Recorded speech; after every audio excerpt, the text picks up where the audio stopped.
Assalamualaikum warahmatullahi wabarakatuh. Kami dari kelas PPUK akan mempresentasikan tentang indoor noise. Next.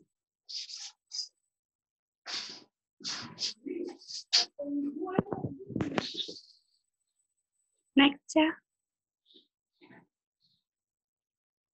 Next.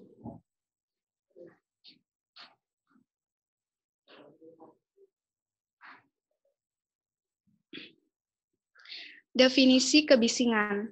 Kebisingan dalam kesehatan kerja dapat diartikan sebagai suara yang dapat menurunkan pendengaran baik secara kuantitatif maupun secara kualitatif, berkaitan dengan faktor intensitas, frekuensi, durasi, dan pola waktu. Semua suara yang tidak dikehendaki, yang bersumber dari alat-alat proses produksi dan alat-alat kerja yang pada tingkat tertentu dapat menimbulkan gangguan. Next, Chel. Nah, ini sumber-sumber kebisingan. Sumbernya bisa berasal dari bising industri. Industri besar termasuk di dalam pabrik, bengkel, dan sejenisnya. Lalu bising dari rumah tangga, umumnya disebabkan oleh alat-alat rumah tangga. Yang ketiga, bising spesifik, yaitu kegiatan-kegiatan khusus, misalnya pemasangan tiang pancatol atau bangunan.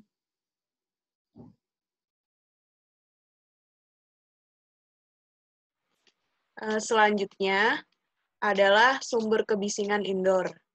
Jadi di sini ada contoh-contoh sumber kebisingan di dalam ruangan, seperti dari cuaca, dari alat transportasi, dari kipas angin, atau dari suara-suara manusia yang ada di dalam ruangan. Next, Cel. Selanjutnya ada karakteristik kebisingan. Karakteristik kebisingan sendiri ada 3 jenisnya, yaitu dari besar kecilnya suara atau volume.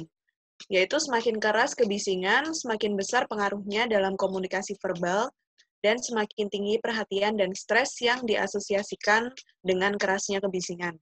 Yang kedua ada prediksi atau predictability, yaitu semakin tidak terprediksi sumber kebisingan, semakin besar perhatian yang kita curahkan untuk memahami tugas yang kita lakukan. Yang ketiga adalah persepsi kontrol atau perceived control, yaitu semakin lemah kontrol yang dapat kita lakukan terhadap kebisingan, maka semakin sulit bagi kita untuk beradaptasi terhadap kebisingan.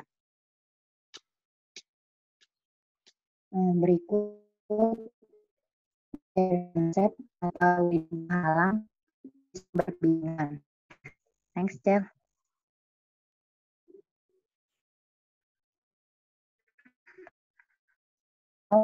Sound is a form of energy that is transmitted by pressure, vibration, or vibration that travel through the air or other medium.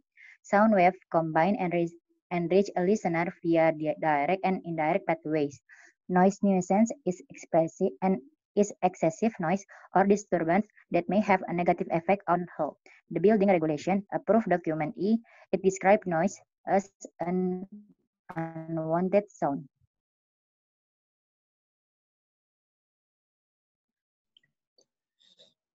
Jadi di slide ini bisa dilihat terkait dengan transfer bunyi dari sumber lalu ke penerima.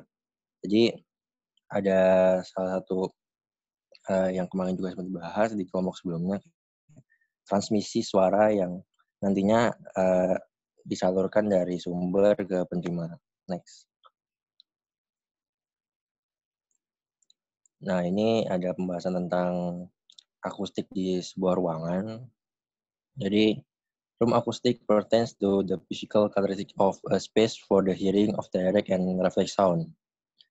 Jadi, karakteristik dari bahan-bahan di ruangan itu yang nantinya akan memperlihatkan bagaimana refleksi dari suara maupun bagaimana transmisi suara itu bisa didengar oleh si penerima.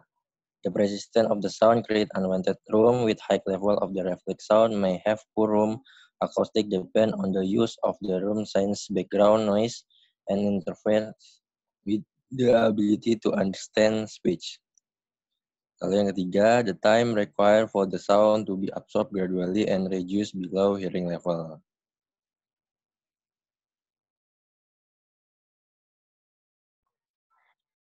Berikut baku mutu lingkungan sesuai Kepmen LH nomor 48 tahun 1996. Bisa dilihat pada tabel berikut.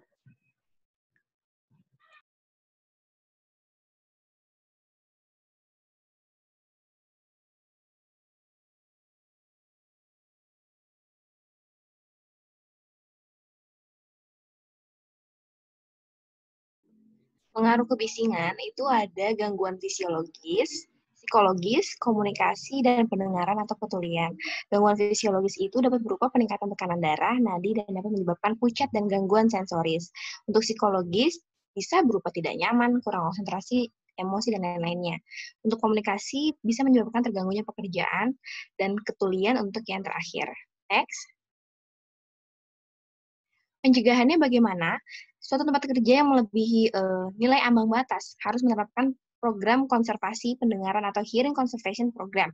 Adapun meliputi 6, yaitu pemantauan kebisingan, audiometri test, pengendalian kebisingan, APD atau alat pelindung diri, training motivasi, dan pemeliharaan catatan atau record. Sekian presentasi dari kelas PPUK. Bisa dibuka untuk forum tanya jawab. Terima kasih.